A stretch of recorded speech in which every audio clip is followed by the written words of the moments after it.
কখনো কি দেখেছেন যে মাটির চুলায় হচ্ছে বারবিকিউ করা হয়? আজকে হচ্ছে মাটির চুলাই বারবিকিউ করব। একবারে রেগুলার রান্না করা হয় যে চুলায়, সেই চুলাই হচ্ছে বারবিকিউটা কমপ্লিট করব। আসলে আমি বাড়িতে গেলে হচ্ছে সবাই বারবিকিউর আবদার করে, তো চেষ্টা করি বারবিকিউ করে তাদের খাওয়ানোর জন্য। আর আমার শরীরটাও এতটা খারাপ ছিল যে ইচ্ছে করছিল না আমি আলাদা করে বারবিকিউর জন্য চুলা তৈরি করে হচ্ছে বানাই। আজকে আপনাদের সামনে সেই রেসিপিটি নিয়ে চলে আসলাম। আশা করি আপনাদের কাছে খুব ভালো লাগবে। আর এই রেসিপিটি খাওয়ার পরে কিন্তু সবাই খুবই প্রশংসা করেছে, সবার খুব পছন্দ হয়েছে। এমন একটা বারবিকিউ হলে বাসার ছোট থেকে বড় সবাই কিন্তু খুব খুশি হয়ে যায় আর খুব মজা করে খায়। একজন রাঁধুনির কাছে এটাই সব থেকে বড় পাওয়া, যে একটা রেসিপি তৈরি করার পরে সবার খুব পছন্দ হয়, সবাই খুব প্রশংসা করে। আলহামদুলিল্লাহ, আশা করি আপনাদের কাছেও রেসিপিটি অনেক ভালো লাগবে।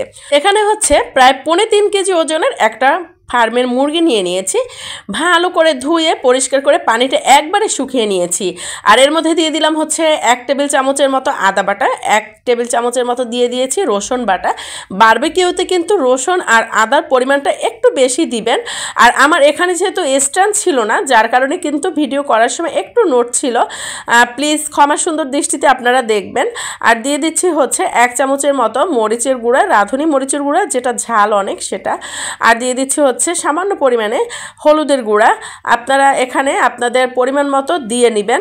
আর দিয়ে দিচ্ছি হচ্ছে বারবিকিউ মশলা, আর রাঁধুনির যেটা প্যাকেটে পাওয়া যায় সেই বারবিকিউ মশলাটাই আমি এখানে অ্যাড করেছি। আর এখানে দিয়ে দিচ্ছি হচ্ছে টমেটো সস। আসলে হচ্ছে টমেটো সসের যে বড় প্যাকেট সেটা আমার প্রয়োজন ছিল না, যার কারণে হচ্ছে আমি এখানে এরকম মিনি প্যাক 6 প্যাকেট হচ্ছে টমেটো সস অ্যাড করেছি।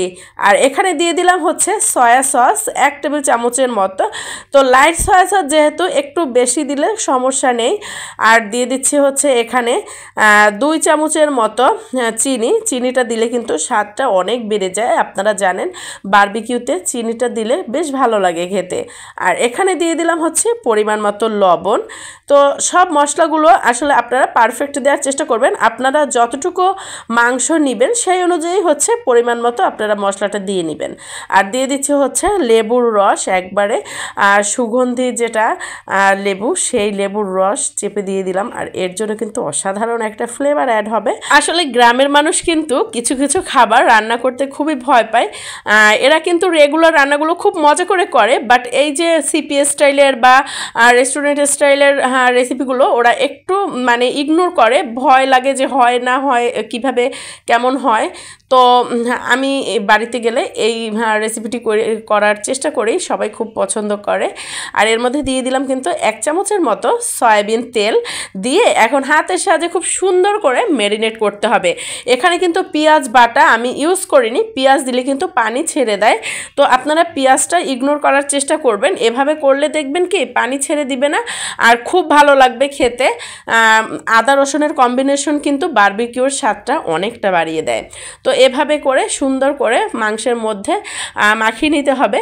আর এই রেসিপিটি যখন আমি তৈরি করছিলাম তখন কিন্তু রাত, আর এটা হচ্ছে একবারে বাহিরে, গ্রামের বাড়িতে বাহিরে চুলায় যে রান্না করে সেই চুলাই হচ্ছে আমি বারবিকিউটা তৈরি করব। আর এখানে দিয়ে দিচ্ছি হচ্ছে এই যে দেখতে পাচ্ছেন লেবুর যে খোসার সবুজ অংশটা থাকে উপরে, সেই অংশটা, আসলে এই অংশটা দিলে কিন্তু খুব সুন্দর একটা লেমন ফ্লেভার অ্যাড হয়ে যায়। তো সব কিছু দিয়ে এখন মেখে নিচ্ছি ভালো করে। আশা করি আপনাদের ভিডিওটি ভালো লাগবে। প্লিজ ভিডিওটি ভালো লাগলে আমার চ্যানেলটি সাবস্ক্রাইব করে দিবেন। আর ফেসবুক পেজ থেকে দেখে থাকলে আমার পেজটি ফলো দিয়ে সাথেই থাকবেন। এখানে হচ্ছে একবারে রেগুলার গ্রামীণ পদ্ধতি দিয়ে করছি। পুরাতন ফ্রিজের যে স্ট্যান্ড থাকে মধ্যে, ডিপ ফ্রিজের, সেই স্ট্যান্ডটা কিন্তু ভালো করে ধুয়ে পরিষ্কার করে নিয়েছি। আর দেখতে পাচ্ছেন চুলার মধ্যে কিন্তু আগুনও দিয়ে দিয়েছে আম্মু। আর আম্মু হচ্ছে এদিকে জাল দিচ্ছে, ওই সাইডে হচ্ছে নান রুটি বানাচ্ছি, আর এদিকে এই সাইডে হচ্ছে মাংসগুলো দিয়ে দিলাম। একটু মিডিয়াম হিট রাখবেন, বেশি আঁচ দিলে কিন্তু পুড়ে যাবে। আমাদের কয়লার তাপেই কিন্তু হয়ে যাবে যেহেতু চুলায়, যার কারণে হচ্ছে কয়লাটা এখানে ব্যবহার করা যাচ্ছে না। এরকমের বারবার উল্টে পাল্টে দিবেন, দেখবেন খুব ভালো লাগবে খেতে। একটু অল্প আঁচে দিবেন, তাহলে ভিতরটাও খুব সুন্দরভাবে হয়ে যাবে। আর দেখতে পাচ্ছেন আমি কিন্তু একটু পরে পরে এভাবে উল্টে পাল্টে দিচ্ছি। আর আপনাদের কাছে কেমন লেগেছে অবশ্যই কমেন্টস করে জানাবেন। এই রেসিপিটি কিন্তু আসলে বেস্ট। আমি প্রতি বছরই যখন বাড়িতে যাই আমার ফ্যামিলি মেম্বারদের আবদার থাকে এই বারবিকিউ রেসিপিটি করার জন্য। তো আমি চেষ্টা করি আমার বাবা মা ভাই বোন ভাইয়ের বউ আছে বাচ্চারা আছে ওদের জন্য করার। তো দেখতে পাচ্ছেন একে একে কিন্তু আমি বারবার উল্টে পাল্টে দিচ্ছি, যেহেতু এটা আগুনে পোড়ানো হচ্ছে যাতে বেশি পুড়ে না যায়, আর উপরে যেহেতু চামড়া আছে চামড়াটা কিন্তু কালচে হয়ে যায়। তো একটু পরে পরে আপনারা এভাবে উল্টে পাল্টে দিবেন, তা নাহলে কিন্তু রঙটা একবারে কালো হয়ে যাবে। দেখতে পাচ্ছেন কিছুটা ধোয়ার জন্য কালো হয়ে যায় চুলায় যদি এভাবে করা হয়, কয়লায় করলে কিন্তু এতটা কালো হয় না। তো আপনারা যে যেভাবে পারেন তৈরি করবেন, বাট এই রেসিপিটি দিয়ে তৈরি করার চেষ্টা করবেন, খুব ভালো লাগবে। আর যাদের বাসায় বারবিকিউর কোনো স্ট্যান্ড বা চুলা নেই তারা কিন্তু রেগুলার রান্নার চুলায় রান্নার শেষে এভাবে বারবিকিউ করে নিতে পারেন, খেতে ভালো লাগবে, খারাপ লাগে না, আসলেই ভালো লাগে। সবাই খুবই উপভোগ করেছে, এতটা মজার একটা রেসিপি। আর দেখতে পাচ্ছেন আমার প্রথম ব্যাচেরগুলো কিন্তু ভাজা কমপ্লিট হয়ে গেছে, এখন দ্বিতীয় ব্যাচেরগুলো দিয়ে দিচ্ছি। আশা করছি আমার একবারে সাদামাটা বারবিকিউ রেসিপিটি আপনাদের খুব ভালো লেগেছে। যদি ভালো লেগে থাকে প্লিজ আমার চ্যানেলটি সাবস্ক্রাইব করে দিবেন। ফেসবুক পেজ থেকে দেখে থাকলে আমার পেজটি ফলো দিয়ে সাথেই থাকবেন। আর এই দেখতে পাচ্ছেন প্রথম ব্যাচেরগুলো কিন্তু আমি তুলে নিয়েছি, এটা কমপ্লিট হয়ে গেছে। আর এই যে দ্বিতীয় ব্যাচেরগুলো আবার উল্টে পাল্টে দিচ্ছি, বেশি সময় রাখা যাবে না তাহলে কিন্তু পুরে কালো হয়ে যাবে।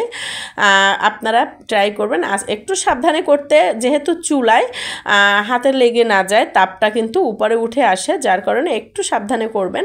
কয়লার বারবিকিউটা এক রকমের হয় আর চুলার বারবিকিউটা কিন্তু আরেক রকমের হয়, কিন্তু খুব সহজ, আপনারা যে কোনোভাবে এভাবে তৈরি করতে পারবেন। আশা করি আপনাদের ভিডিওটি ভালো লেগেছে। ভিডিওটি ভালো লাগলে প্লিজ আমার চ্যানেলটি সাবস্ক্রাইব করে দিবেন। ফেসবুক পেজ থেকে দেখে থাকলে পেজটি ফলো দিয়ে সাথেই থাকবেন। আর এই রেসিপিটি আপনারা পরাটা, নান রুটি বা পাতলা রুটি যে কোনো কিছুর সাথে খেতে পারবেন। আল্লাহ হাফেজ।